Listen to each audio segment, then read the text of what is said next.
أعوذ بالله من الشيطان الرجيم بسم الله الرحمن الرحيم يا أيها الذين آمنوا كتب عليكم الصيام كما كتب على الذين من قبلكم لعلكم تتقون رب اشرح لي صدري ويسر لي أمري واحلل عقدة من لساني يفقهوا قولي واجعل لي وزيرا من أهلي اللهم أرنا الحق حقا وارزقنا اتباعه وارنا الباطل باطلا وارزقنا اجتنابه سبحانك لا علم لنا الا ما علمتنا انك انت العليم الحكيم۔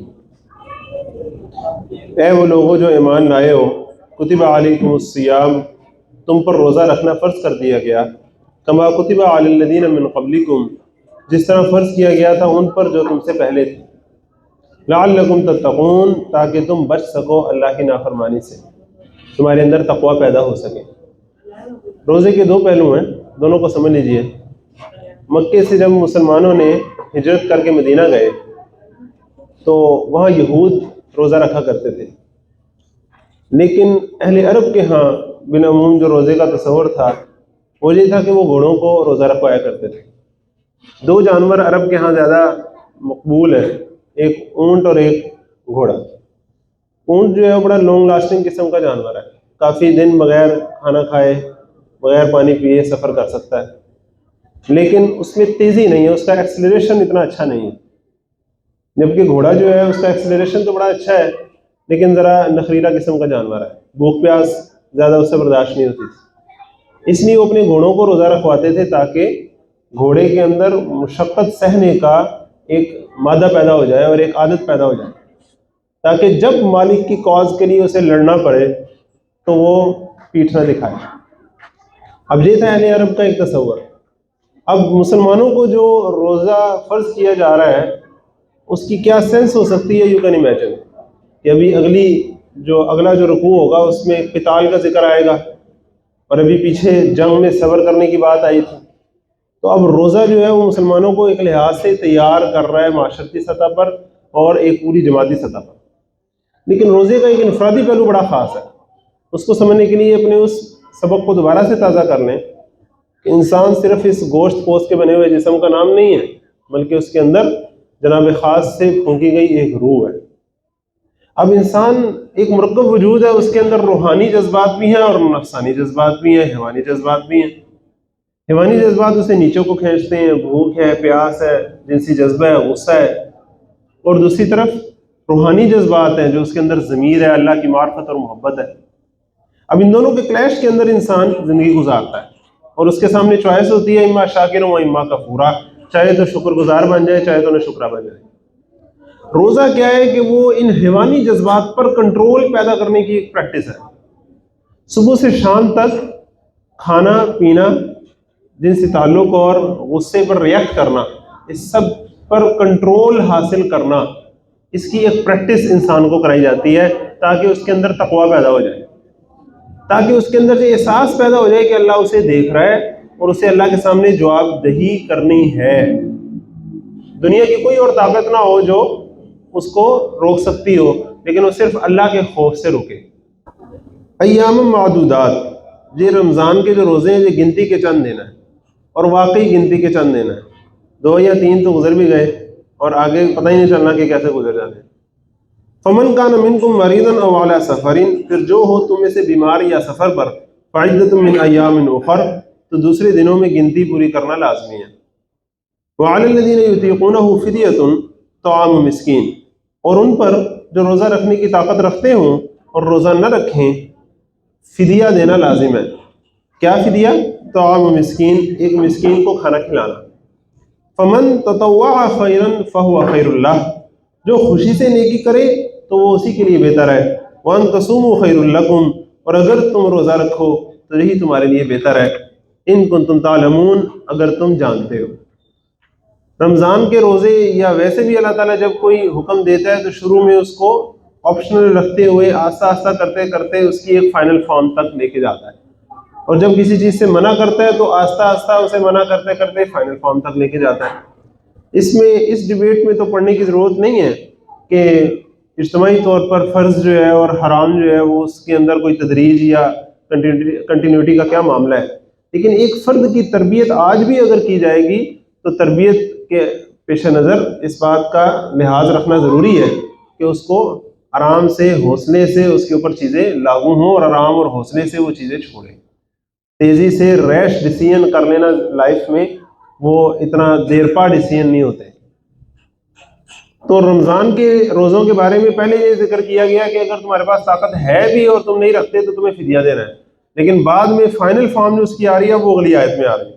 شہر رمضان، ماہ رمضان، الذی انزل فیہ القرآن، جس میں قرآن نازل کیا گیا ہے.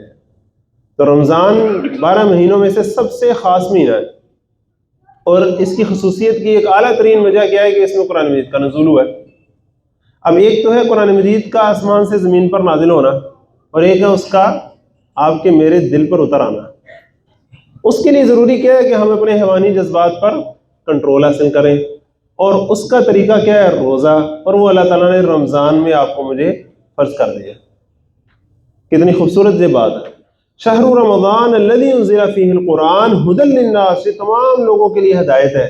لیکن اس ہدایت سے فائدہ کون اٹھائیں گے؟ متقین لوگ.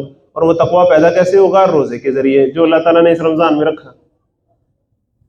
وبینات من الہدی والفرقان، اور اس میں واضح دلائل ہیں ہدایت اور حق و باطل میں فرق کرنے کے. فمن شہد منکم الشہر فلیصم، بس جو پائے تم میں سے اس مہینے کو تو وہ اس پورے مہینے کے روزے رکھے. ومن کان مریضا او علی سفر، اور جو بیمار ہو یا سفر پر ہو، فعدۃ من ایام اخر، تو گنتی پوری کرنا ہے دوسرے دنوں میں. یرید اللہ بکم اليسر ولا یرید بکم العسر، اللہ تمہارے لیے آسانی چاہتا ہے، تمہارے لیے مشکل نہیں چاہتا. یہ شریعت کا بڑا ہی ایک بنیادی اصول ہے. اب دیکھیے روزہ بذات خود ہمارے لیے آسانی کے لیے. کیوں؟ فائنل پیپر ہونے لگتے ہیں میٹرک کے یا ایف ایس سی کے، تو اس سے پہلے کیا ہوتا ہے؟ ٹیسٹ سیشن ہوتے ہیں. اسٹوڈنٹ جو ہے وہ جا کے پیسے دے کے ٹیسٹ سیشن کر رہے ہوتے ہیں تاکہ ہم فائنل ایگزام سے پہلے کچھ پریکٹس کر سکیں. اب اصل میں تو پوری زندگی ہماری ایک امتحان ہے. اس سے پہلے اللہ تعالیٰ آپ کی میری پریکٹس کروانے کے لیے یہ پریکٹس سیشن ٹیسٹ سیشن رکھا ہے اس نے. اور وہ ہم سے کچھ لیتا نہیں ہے بلکہ ہمیں برکتیں اور عنایتیں دیتا ہی ہے. سحری میں بھی برکت، افطاری میں بھی برکت، تراویح میں برکت، برکت پہ برکت، اور ساتھ ہماری پریکٹس ہوتی ہے تاکہ ہم اس پوری زندگی میں اللہ تعالیٰ کے احکامات پر عمل کر سکیں تقویٰ کی روح کے ساتھ. اور بالخصوص جب اللہ کی خاطر حق و باطل کے مارکے میں ڈٹنے کا موقع آئے تو پھر وہاں ہم پیٹ پہ پتھر باندھنے کے قابل ہوں. اللہ تعالیٰ ہمیں اس کی توفیق عطا فرمائے. تو اللہ تعالیٰ نے ہماری آسانی کے لیے کیا. دوسری بات، اللہ تعالیٰ نے کہا اگر تم مریض ہو یا سفر پر ہو تو دوسرے دنوں میں رکھ لینا، یہ بھی ایک آسانی ہے. اگر اللہ تعالیٰ کہتے ہیں کہ نہیں، چاہے تم مریض ہو چاہے سفر پہ ہو، روزے تم نے رکھنے ہیں، تو کتنی مشکل ہوتی.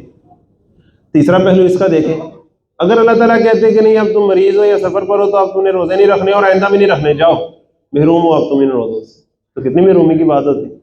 اللہ تعالیٰ نے ہمارے لیے آسانی رکھی کہ بعد میں تم روزے رکھ لو، وَلِتُكْمِلُوا الْعِدَّةَ، تاکہ تم اپنی گنتی پوری کر لو، تمہیں کمپلیشن کا احساس ہو جائے اور کچھ نہ کچھ تمہیں برکت مل جائے. وَلِتُكَبِّرُوا اللَّهَ عَلَى مَا هَدَاكُمْ، اور یہ سارا کچھ کیوں ہے؟ تاکہ تم بڑائی کرو اپنے قول اور عمل سے اللہ کی اس پر کہ اس نے تمہیں ہدایت دی ہے. تم اسے اپنے دل میں بھی بڑا جانو، اپنے کردار اور اپنے اس 6 فٹ کے جسم پر بھی اللہ کو بڑا کرو، اور پھر اس پورے معاشرے میں اللہ کی بڑائی کے لیے آگے بڑھو. وَلَعَلَّكُمْ تَشْكُرُونَ، اور تاکہ تم شکر ادا کر سکو. اب جو آیت آ رہی ہے سورۃ بقرہ کی خوبصورت ترین آیت ہے، چھوٹی سی آیت، آپ اس کو زبانی یاد کیجئے گا، رمضان کی راتوں میں اپنی نفل نمازوں میں اس کو پڑھیے گا، اس کا ورد کیجئے گا، اور اس کے اوپر صحیح طرح غور و فکر کر کے اس کو اپنے دل کے اوپر ٹھوکیں تاکہ اندر اس کے کھب جائے. اللہ تعالیٰ یہ آیت ہمارے دلوں میں کھبا دے جو اب آ رہی ہے. یہ قرآن مجید کی چوٹی ہے نا سورۃ بقرہ، تو چوٹی کے درمیان میں کر کے بڑی خاص نمایاں ترین آیت آ رہی ہے. اس کا رمضان سے بھی بڑا مقام ہے، پورے رمضان کے ساتھ بھی بڑا خاص تعلق ہے، روزے کے ساتھ بھی بڑا خاص تعلق ہے، اور پورے دین کے ساتھ بھی بڑا خاص تعلق ہے. وَإِذَا سَأَلَكَ عِبَادِي عَنِّي، اور جب آپ سے میرے بندے میرے بارے میں پوچھیں. تو روزے کا اصل حاصل کیا ہونا چاہیے کہ انسان کے دل میں اللہ کی ایسی محبت آ جائے کہ انسان کے دل میں اللہ سے ملنے کی خواہش بیدار ہو جائے. انسان کو اپنے رب کے بارے میں جاننے کا، اس کی رضا کے طریقے جاننے کا، اور اس کی ناراضگی سے بچنے کے طریقے جاننے کا ایک جذبہ پیدا ہو جائے. تو وَإِذَا سَأَلَكَ عِبَادِي، پہلے تو بندے پوچھیں نا، اللہ کرے ہم پوچھنے والے تو بنے. دوسری بات کیا ہے؟ وَإِذَا سَأَلَكَ عِبَادِي، اے نبی صلی اللہ علیہ وسلم وہ آپ سے پوچھیں، ایرے گہرے سے نہیں. اللہ تعالیٰ کے بارے میں کوئی بات جاننی ہے، اللہ تعالیٰ کے احکامات کے بارے میں بات جاننی ہے تو وہ نبی صلی اللہ علیہ وسلم کے در سے ہی ملے گی، ادھر ادھر سے نہیں. تو وَإِذَا سَأَلَكَ عِبَادِي، اور میرے بندے جب میرے بارے میں آپ سے پوچھے، کیا محبت کی یہ علامت اور محبت کا اظہار ہے اس میں؟ فَإِنِّي قریب، تو بے شک میں قریب ہی ہوں۔ آپ اندازہ کریں کہ یہ بھی تو ہو سکتا تھا کہ کہا جاتا ہے فَقُلْ أَنَا قَرِيبٌ، تو کہو کہ میں قریب ہوں۔ فَقُلْ إِنِّي قَرِيبٌ، تو کہو بے شک میں قریب ہوں۔ قل بھی ہٹا دیا، خود کہا ہے فقل نہیں، بلکہ فإنی قریب، میں تو قریب ہی ہوں۔ اجیب دعوت الداعی اذا دعان، میں پکارنے والے کی دعا کا جواب دیتا ہوں جب بھی وہ مجھے پکارتا ہے۔ یہ بڑی خاص بات ہے۔ ابھی پہلے کیا بات آ رہی تھی کہ اللہ تعالیٰ کسی مقام کا قید نہیں ہے، صحیح نا، للہ المشرق والمغرب، مسجد اللہ کا گھر ہے، مسجد میں اللہ کا گھر ہے، لیکن دنیا میں کون سی جگہ جہاں اللہ نہیں ہوتا؟ ہر جگہ ہوتا ہے۔ اسی طرح آپ غور کریں، 12 مہینوں میں سے کون سا مہینہ ہے جس میں اللہ تعالیٰ کی رحمت سب سے اوپر ہوتی ہے؟ رمضان کا مہینہ۔ لیکن کون سا مہینہ ہے جس میں اللہ تعالیٰ کی رحمت بہت نیچے ہوتی ہے؟ کوئی ہے مہینہ؟ نام بتائیں اسے۔ ہفتے کے 7 دنوں میں سے کون سا دن ہے جس میں اللہ تعالیٰ کی رحمت بہت اونچی ہوتی ہے؟ جمعے کا دن ہے۔ ہفتے کا کون سا دن ہے جس میں اللہ تعالیٰ کی رحمت چھٹی پہ ہوتی ہے کوئی دن؟ پورے دن میں کون سا وقت ہے جس میں اللہ تعالیٰ کی رحمت بہت اونچی ہوتی ہے؟ تہجد کا وقت ہے نا۔ پورے دن کا کون سا وقت ہے جس میں اللہ تعالیٰ نے کہا ہے بھائی اس وقت میرے سے کوئی دعا نہیں مانگنی، اس وقت ہی میں سنوں گا تمہاری؟ کوئی ہے دن کا ٹائم؟ اور جب پکارتا ہے میں اس کی پکار سننے کے لیے ادھر ہی ہوں، اس کا جواب دیتا ہوں، میں صرف سنتا نہیں ہوں۔ کوئی پکارے تو صحیح نا۔ تو آج کے جو حالات ہیں بالخصوص ہمارے دل کے، ہمارے کردار کے، ہمارے گھرانوں کے، ہمارے معاشرے کے جو حالات ہیں، ہمارے ملک اور ریاست کے جو حالات ہیں، دل سے ہم اللہ تعالیٰ کو پکاریں تو صحیح، تو دیکھیں پھر جواب آتا ہے کہ نہیں آتا۔ اللہ نے تو جواب دیا ہے، اللہ تو بات کرتا ہے ہم سے، اللہ نے تو اپنا کلام نازل کیا ہے۔ کبھی ہم ذرا پوچھیں تو صحیح نا۔ وہ لوگ تو گزر گئے جو کہتے تھے کہ ہم نے جب اللہ سے بات کرنی ہوتی ہے تو ہم نماز پڑھتے ہیں، اور جب ہم چاہتے ہیں کہ اللہ ہم سے بات کرے تو ہم قرآن پڑھتے ہیں۔ اجیب دعوت الداعی اذا دعان فلیستجیبوا لی، تو انہیں چاہیے نا کہ یہ بھی تو میری بات پر جواب دیا کرے نا، میری پکار پر لبیک کہا کرے نا۔ ولیؤمنوا بی، اور مجھ پر ایمان رکھیں، لعلہم یرشدون، تاکہ وہ ہدایت پائیں۔ احل لکم لیلۃ الصیام الرفث الی نسائکم، تمہارے لیے روزے کی رات میں اپنی بیویوں کے پاس جانا حلال کر دیا گیا۔ ذرا اندازہ کریں، یہ بھی کہا جا سکتا تھا کہ تمہارے لیے روزے کے دن میں اپنی بیویوں کے پاس جانا حرام کر دیا گیا، یہ بھی تو کہا جا سکتا تھا نا۔ لیکن اللہ تعالیٰ نے انداز کیا اختیار کیا کہ رات میں جانا حلال کر دیا گیا۔ یہ شریعت کی پریزنٹیشن کا ایک انداز ہے، آسان کر کے پیش کرو، مشکل کر کے پیش نہ کرو۔ احل لکم لیلۃ الصیام الرفث الی نسائکم ہن لباس لکم وانتم لباس لہن۔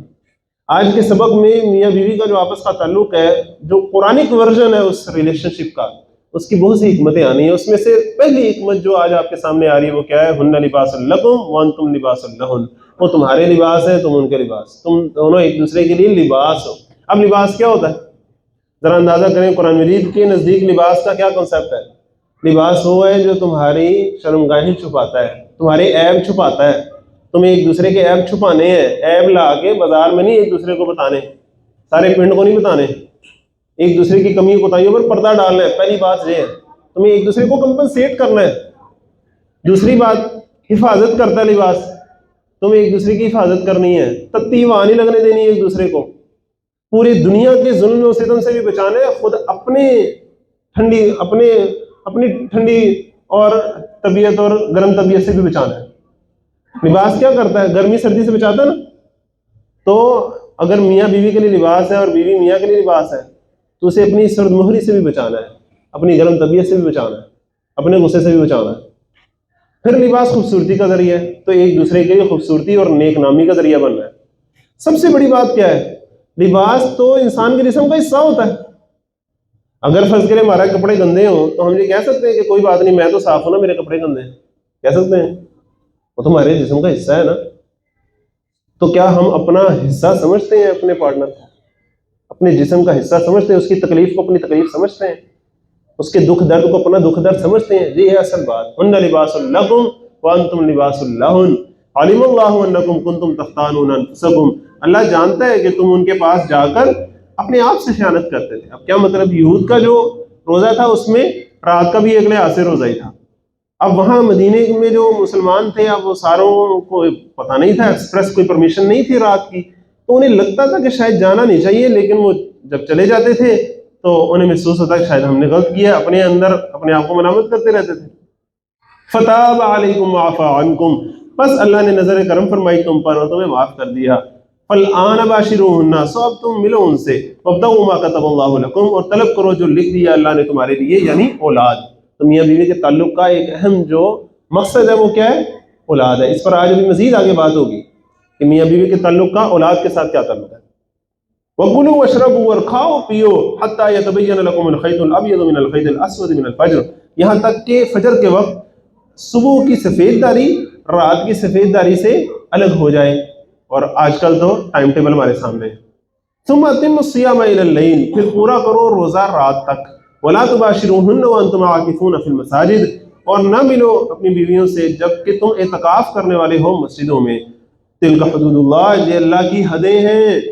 فَلَا تَقْرَبُوهَا، پس ان کے قریب بھی مت جاؤ۔ كَذَلِكَ يُبَيِّنُ اللَّهُ آيَاتِهِ لِلنَّاسِ، اسی طرح سے واضح فرماتا ہے اللہ تعالیٰ اپنی آیات لوگوں کے لیے، لَعَلَّهُمْ يَتَّقُونَ، تاکہ وہ بچ سکیں۔ تو روزے کے جو اثرات ہیں آپ پر مجھ پر جو ہونے چاہیے، اس کے 3 لیول ہیں۔ ایک ہے آپ کے میرے دل پر اس کا اثر، وہ کیا ہے کہ ہمارے دل میں اللہ کی محبت پیدا ہو جائے، جس کا اس آیت میں ذکر آیا جو میں نے آپ سے کہا زبانی یاد کرنے۔ اس کے بعد کیا ہے روزے کا آپ کے میری معاشرت پر اثر، وہ اس آیت میں آ گیا، کیونکہ معاشرے کی بنیاد گھرانے پر ہے اور گھرانے کی بنیاد میاں بیوی کے تعلق پر ہے۔ اگر روزے کا اثر آپ کی میری معیشت کے اوپر، اب وہ تعلق اس آیت میں آ رہا ہے۔ روزے میں کیا ہے کہ ہم حلال چیزوں سے بھی رک کے دکھاتے ہیں نا، تو اب ہماری معاشی زندگی میں یہ بات آ جانی چاہیے کہ ہم حرام سے تو بچ کے دکھائیں۔ وَلَا تَأْكُلُوا أَمْوَالَكُمْ بَيْنَكُمْ بِالْبَاطِلِ، اور نہ کھایا کرو اپنے مال آپس میں ناجائز طریقے سے۔ وہ ناجائز طریقے کیا کیا ہیں وہ شریعت میں ساری تفصیل آئے گی اس کی آگے، لیکن ایک بات پلے باندھ لو، جب بھی تمہارے پاس کوئی پیسہ روپیہ آنے لگے تو بی کیئرفل، دھیان کیا کرو یہ ٹھیک آ رہا ہے۔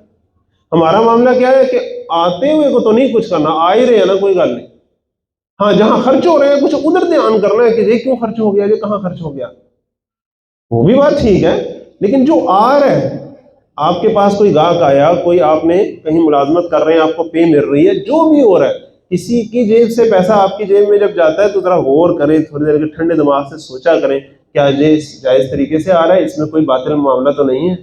اللہ تعالیٰ ہمیں سمجھنے کی توفیق عطا فرمائے۔ وَتُدْلُوا بِهَا إِلَى الْحُكَامِ، خاص طور پہ وہ معاشرتی برائی کہ جو سارے معاشروں میں برائی ہے۔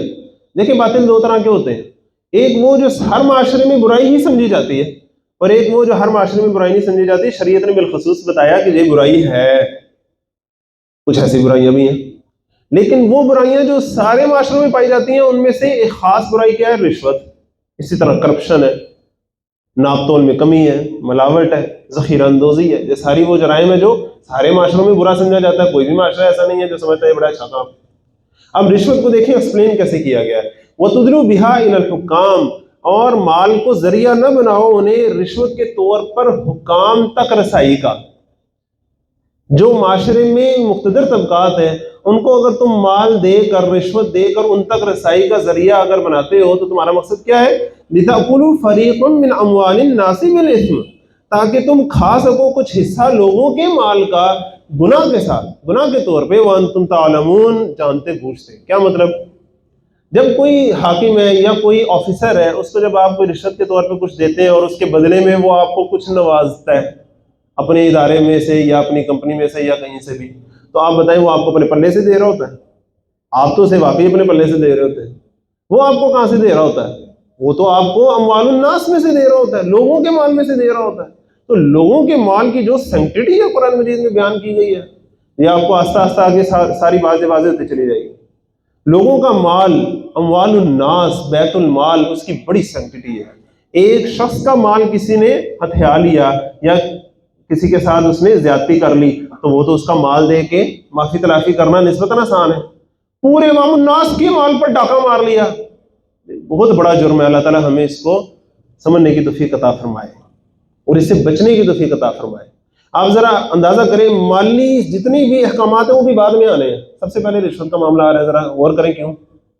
جب معاشرے میں رشوت پائی جائے، کرپشن پائی جائے، معاشرے میں پھر ساری شریعت کے احکامات کا پھر مذاق بن کے رہ جاتا ہے، پھر قانون کا نفاذ نہیں رہتا، قانون کی حکمرانی نہیں رہتی، رول آف لا نہیں رہتا۔ اللہ تعالیٰ ہمیں اس کو سمجھنے کی توفیق عطا فرمائے۔ اب دیکھیں رمضان کے بالکل ساتھ کیا چیز ہوتی ہے؟ چاند، اور چاند کا تو مسئلہ چلتا ہی رہتا ہے، آپ کو پتا ہے، یا رمضان کے یا عید کے۔ تو اب پہلا جو صحابہ کی طرف سے سوال آ رہا ہے یسألونک، یہ بڑے خوبصورت الفاظ ہیں، اور ذرا اس سب کی بھی نا ایک لسٹ اپنے ذہن میں تیار کیجیے گا کہ صحابہ نے کیسے سوال پوچھے، یہودیوں نے جس طرح کے سوال پوچھے وہ تو ہم دیکھ رہے ہیں نا، اب صحابہ نے کس طرح کے اعلیٰ سوال پوچھے وہ ذرا دیکھیے گا۔ لیکن وہ کس طرح کے سوال پوچھے یہ دیکھنے سے پہلے یہ دیکھیں کہ انہوں نے سوال پوچھے کیوں بھلا؟ انہوں نے خود آ کے آپ صلی اللہ علیہ وسلم سے پوچھا کہ یا رسول اللہ ہم اس طرح زندگی گزار رہے ہیں، ہمارے زندگی کے اس پہلو میں اللہ تعالیٰ کیا فرماتا ہے، شریعت کیا فرماتی ہے، ہمیں کیسے کرنا چاہیے؟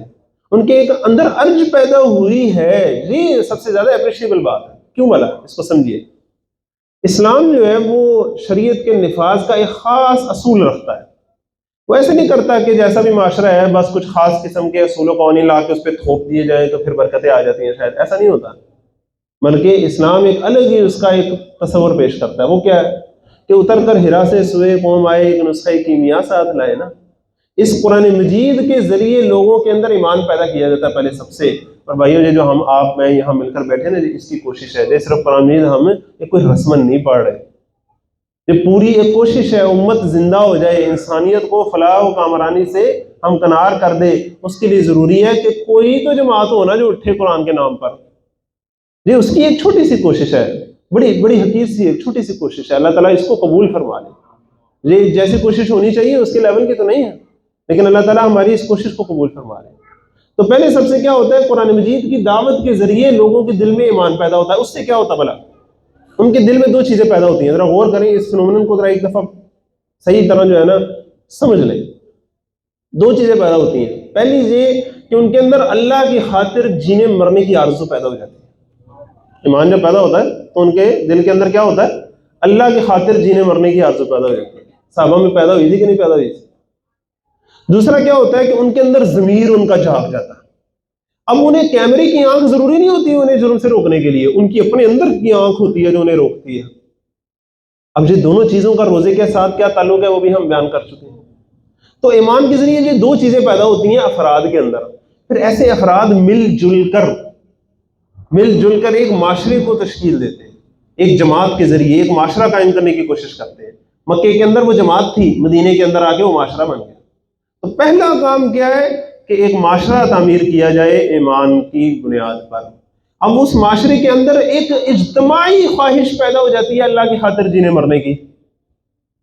اب وہ اکیلے بلال تھے جو مکے میں ڈٹے ہوئے تھے، اب پورا مدینے کا معاشرہ ہے جو ڈٹا ہوا ہے اللہ کے رسول صلی اللہ علیہ وسلم کے ساتھ، یہ بات اب وہ معاشرتی ایک کلیکٹیو ارج پیدا ہو جاتی ہے اللہ کی خاطر جینے مرنے کی۔ دوسری کیا چیز پیدا ہوتی ہے؟ ایک کلیکٹیو کانشیس پیدا ہو جاتا ہے، اجتماعی ضمیر بیدار ہو جاتا ہے معاشرے کا، اسے قانون کی ضرورت نہیں پڑتی، اس میں معاشرتی اخلاق اور روایات اور اقدار ایسی زندہ ہو جاتی ہیں کہ برائی کا نام و نشان باقی نہیں رہتا، برائی کے لیے پنپنا مشکل ہو جاتا ہے۔ کوئی اگر برائی کرنے لگے تو امر بالمعروف اور نہی عن المنکر کی صورت میں ایسا ایک ضمیر کی ملامت جس طرح ایک فرد کو ہوتی ہے، اس طرح باضمیر افراد معاشرے کے اندر ہوتے ہیں جو اس معاشرے کو ملامت کرتے ہیں، یہ کیا کر رہے ہو تم، اور روک دیتے ہیں ادھر ہی اس برائی کو، کنٹرول کر لیتے ہیں اس برائی کو۔ جب ایسا معاشرہ ہوتا ہے پھر وہ آ کے سوال کرتا ہے یسألونک یسألونک۔ جب یہ کیفیت پیدا ہوتی ہے تو شریعت کے احکامات کی قدر ہوتی ہے۔ اللہ تعالیٰ ہمارے اندر معاشرتی لیول پر وہ ارج پیدا فرمائے، وہ کلیکٹیو ول پیدا فرمائے۔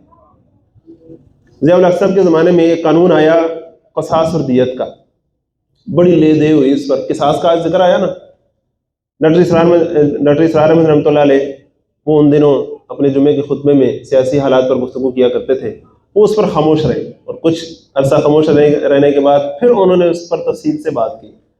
جب تفصیل سے بات کی تو تب انہوں نے یہ بات ساری کہی جو میں نے ابھی آپ کے سامنے رکھی ہے۔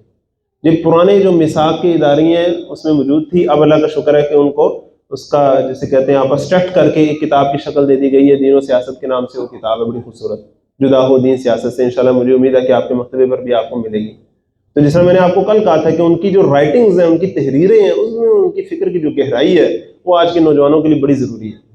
اس میں انہوں نے یہ ساری بات بتائی کہ یہ کام صرف قانونوں سے ٹھیک ہونے والے نہیں ہیں، بل پاس کر کے ٹھیک ہونے والے نہیں ہیں، اس کے لیے تو پورے معاشرے کو بنیاد سے اٹھانے کی ضرورت ہے۔ اللہ تعالیٰ آپ کو مجھے ان لوگوں میں شامل فرمائے جو ان بنیادوں میں اپنے آپ کو فنا کر دیں۔